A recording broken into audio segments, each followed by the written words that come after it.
نبی پاک صلی اللہ علیہ وسلم کی حدیث ہے مسلم میں تبرانی میں، حضور نے فرمایا آؤ میں تمہیں پچھلے زمانے کے ایک ایماندار نوخیز ولی اللہ کی بات سناؤں۔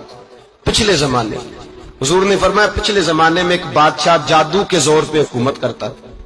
جادوگر بوڑھا ہو گیا تو کہنے لگا بادشاہ کو نوجوان میرے پاس بھیج دے، اب میں بوڑھا ہو گیا ہوں، میرا پتہ کوئی نہیں کب مر جاؤں۔ ایک نوجوان کی ڈیوٹی لگائی، بڑا زیرک سمجھدار، اپنے رعایا میں سے چن کے جو ذہین فطرت مزاج بچہ تھا وہ اس نے لگایا۔ اللہ کے محبوب علیہ الصلوۃ والسلام فرماتے ہیں بچہ جادو سیکھنے لگا، وقت گزرنے لگا۔ بچہ جب جادو سیکھنے جاتا تو رستے میں ایک راہب بھی تھا جو انجیل جانتا تھا، وہ اللہ اللہ سکھاتا، لوگوں کو حضرت عیسیٰ علیہ السلام کی تعلیمات سے آگاہ کرتا۔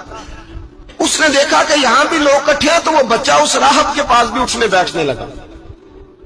اب جب اس کے ساتھ اس کی گفتگو بڑھنے لگی تو اس کو باتوں میں لذت آنے لگی۔ اس نے راہب نے پوچھا کہ تو کون ہے اور کس طرح سے آیا ہے، کیا تیرا معاملہ ہے؟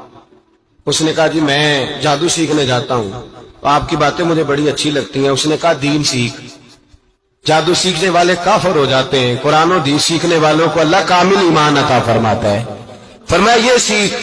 بچہ بیٹھنے لگا، اس کے پاس آنے لگا، باتیں دل میں گھر کرنے لگی۔ ایک وقت آیا کہ مسلمان ہو گیا، اور مسلمان کیسے ہوا؟ بچہ کہتا ہے میں تجربہ کر کے ہوا۔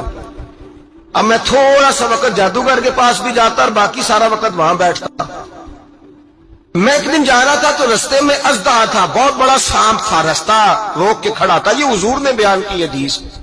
نبی پاک صلی اللہ علیہ وسلم فرماتے ہیں بچہ کہتا ہے کہ رستے کے اندر سانپ ہے، رستے بند ہے، لوگ چھتوں درختوں پہ چڑھے، ہراش ہے۔ کہتے چھوٹا سا روڑا میں نے اٹھایا تو میں نے کہا اللہ اگر جادوگر سچا ہے تو اسے مار دے۔ چھوٹا سا روڑا میں نے پھینکا، اژدہا کوئی نہ مرا۔ پھر چھوٹا روڑا اٹھایا، میں نے کہا اللہ اگر وہ عالم سچا ہے تو اسے مار دے۔ اب جب میں نے روڑا مارا تو اژدہا مر گیا۔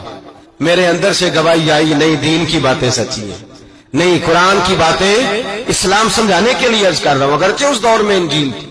اللہ رسول کی باتیں اچھی ہیں۔ کہتے میں مسلمان ہو گیا، اب میں نے راہب کے پاس ہی رہنا شروع کر دیا، جادوگر کے پاس چھوڑ دیا، اس بچے نے آنا۔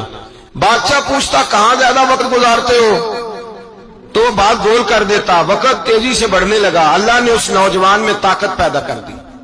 اب وہ اس کے اندر نا اللہ نے توانائی روحانیت پیدا کر دی، ابھی جوان ہے، 14-15 سال عمر ہے۔ اللہ نے اب جو بیمار بھی آتا وہ دعا کرتا تو اللہ صحت عطا کر دیتا، جو بھی آتا۔ بادشاہ کا ایک درباری تھا، بادشاہ کو پنکھا جلتا تھا، وہ اندھا ہو گیا، کوئی ایسی تکلیف آئی کہ نابینا ہو گیا، بڑے علاج کرائے شفا نہیں ہوئی۔ کسی نے اس بچے کا پتہ بتایا کانوں میں، اس کے پاس گیا تو بچہ کہنے لگا شفا تو ہو جائے گی پر کلمہ پڑھنا پڑے گا، مسلمان ہونا پڑے گا، جس پیغمبر کا میں غلام ہوں تجھے بھی بننا پڑے گا، دین پہ عمل کرنا پڑے گا، اللہ شفا دیتا ہے۔ اس نے کہا تو مجھے کلمہ پڑھا، مجھے شفا دے، میں تیار ہوں۔ اس نے کہا شفا تو اللہ دیتا ہے۔ اس نے اللہ تبارک و تعالیٰ کا ذکر کر کے دعا مانگی، یہ مسلم شریف میں حدیث ہے، طبرانی میں موجود ہے۔ اللہ نے اسے شفا دی، اس نے کلمہ پڑھنا شروع کر دیا۔ یہاں ایک نقطہ لکھا ہے ہمارے علماء نے، کہتے ہیں جب اللہ ولایت عطا کرتا ہے نا تو یہ سفید بالوں والے کا حصہ نہیں ہوتی۔ اگر جوانی میں کوئی آدمی توبہ کر کے تصوف کے راستے پہ چلتا ہے تو سب سے زیادہ ولایت اللہ اسے عطا فرماتا ہے، سب سے زیادہ ولایت اس کے پاس ہوتی ہے۔ ابھی اس کے بال کالے ہیں، چڑھتی جوانی ہے، دعا کی تو اللہ نے، اور حدیث پاک میں موجود ہے کوڑے آتے تو شفا یاب ہو جاتے، اندھے آتے تو شفا یاب، برس والے آتے تو اللہ سے دے۔ جوان ہے آدمی جس کی آنکھیں ٹھیک ہوئی تھی، بادشاہ نے پوچھا کہ کیسے شفا ملی تو کہنے لگا میرے رب نے شفا دی ہے۔ بادشاہ سجدے کراتا تھا، اپنے آپ کو منواتا تھا، معاذ اللہ، کہنے لگا میرے علاوہ کون رب ہے؟ اس نے کہا وہی رب ہے جس نے تجھے پیدا کیا ہے، اور وہی رب ہے جس نے مجھے اندھے کو آنکھیں دی ہیں، وہی ہے میرا مالک۔ کہا اچھا تو مجھے نہیں مانتا؟ کہا نہیں میں اپنے رب کو مانتا ہوں۔ بادشاہ نے اسے سزا دی، ستایا، اس نے بچے کا پتہ بتایا، پھر بچے کو بلا کے ستایا تو اس راہب کا پتہ بتایا، راہب بھی قتل ہو گیا، نابینا بھی قتل ہو گیا۔ بادشاہ نے کہا سپاہیوں سے اس بچے کو لے جاؤ اور پہاڑ کی چوٹی پہ جا کے نیچے پھینکو تاکہ مر جائے۔ بچہ پہاڑ کی چوٹی پہ گیا تو ہاتھ اٹھا کے کہنے لگا یا اللہ میرے لیے نہیں اپنے لیے، میرے لیے نہیں اپنے لیے انہیں اپنی قدرت کے جلوے دکھا، میرے لیے نہیں۔ اللہ کے بندے اپنی جان بچانے کی دعائیں نہیں مانگتے، اپنے لیے انہیں اپنی قدرت کے جلوے دکھا، یہ دعا مانگی، جتنے لوگ ساتھ آئے تھے وہ سارے زمین پہ گرے اور سب مر گئے، پہاڑ سے گر کے مر گئے۔ بچہ واپس سیدھا بادشاہ کے پاس کہنے لگا لو بھائی میرے رب نے مجھے بچا لیا ہے۔ جوان کا ایمان دیکھو، میرے رب نے مجھے، بولو میرے اللہ نے مجھے ایمان کی گواہی دے رہا، میں بچ گیا ہوں، تو جھوٹا ہے، میرا رب سچا ہے۔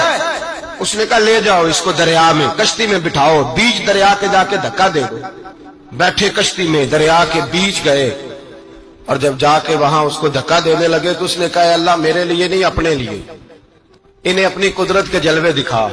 بس ایک طوفان سا آیا، جتنے سپاہی ساتھ آئے تھے ڈوب کے مر گئے۔ وہ بچہ اٹھا اور سیدھا پھر بادشاہ کے پاس، اسی کے پاس کہنے لگا لو بھائی میرے رب نے مجھے بچا لیا ہے، تیرے پاس آیا ہوں۔ وہ کہنے لگا تو کیا مصیبت میرے گلے پڑ گئی ہے، کیسے جان چھوٹے گی؟ تو بچہ کہنے لگا اگر تو مجھے باندھے درخت کے ساتھ اور سارے ملک کو بلائے، لوگوں کو اکٹھا کرے، پھر تو مجھے تیر مارنا، میں تجھے بتاؤں گا کیسے مارنا ہے، میں مر جاؤں گا۔ اللہ کا بندہ نوجوان ایمان دیکھو، مرنے کے طریقے بتا رہا ہے، میں تجھے بتاؤں گا میں کیسے مروں گا۔ یہ بات کہی، بادشاہ نے سارا مجمع جمع کیا، ملک سارا باہر آ گیا، درخت کے ساتھ باندھ دیا۔ کہنے لگا بھائی لوگوں یہ مجھے مارنا چاہتا تھا، مار نہیں سکا، اب میں اسے بتانے لگا ہوں کہ میں کیسے مروں گا۔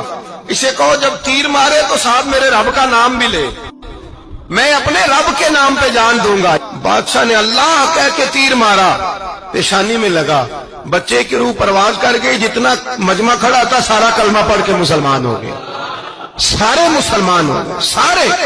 میرے رسول پاک سید عالم صلی اللہ علیہ وسلم نے نوجوانوں کو بتایا جب تمہارے اندر ایمان کی قوت آئے گی تو اللہ تمہاری مدد کرے گا۔